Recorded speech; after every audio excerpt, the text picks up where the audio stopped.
Let's take a look at the StreetPricer dashboard. Starting from the left, we have the number of listings and variations.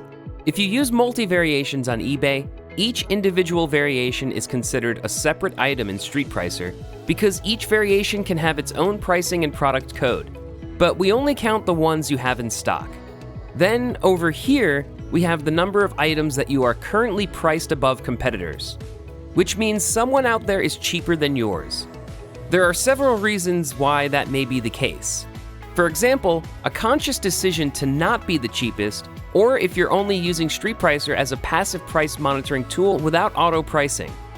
Next, we have the items at floor, which is the number of items that are at floor prices, therefore they can't go any lower. At the far right is the number of price revisions in the last 24 hours. The next section is the sales overview on a weekly basis, in both turnover and quantity. And then the velocity indicator, which is probably the most important information for running an eBay store. On the velocity indicator, the red bar means 0 sold, orange means 1 to 5, and green means more than 5. In this example, straight away, I can see in the last 30, 60, and 90 days. Out of many thousand items in my store, only a small portion are actually selling and doing the heavy lifting. Therefore, I should make sure these items are protected from competitors. I would also look at why these items in the red aren't selling. Am I missing something? Do they have competitors? Or are they correctly priced? Further down is the competitor search section, which gives you an idea of how many of your items have suspects or competitors. When our radar scans for potential competitors on eBay, we always identify the listings firstly as suspects.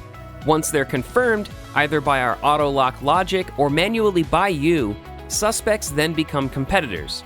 For the suspects that are confirmed irrelevant, they'll be discarded and will never show up again. You control who you would like to compete against, because we only auto-price against competitors, not suspects. When our radar scans, it compares the item specifics between your items and other sellers' items. The fields in the item specific are the GTIN fields, which are the UPC, MPN, or SKU numbers. We can also scan using the keywords that you provide. Without GTIN or keywords, we will not be able to find any suspects or competitors. That's why this bar is an important indicator. To ensure you're always profitable, we only auto-price items that we have floor prices for.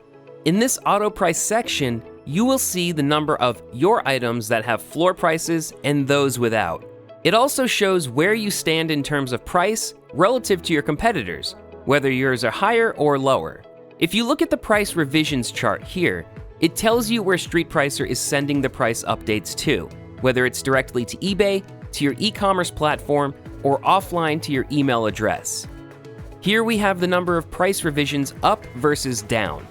The most common misconception is that auto-pricing is a race to the bottom. It is definitely not. We do millions of reprices every month, and the statistics show the number of ups versus downs are approximately 50-50.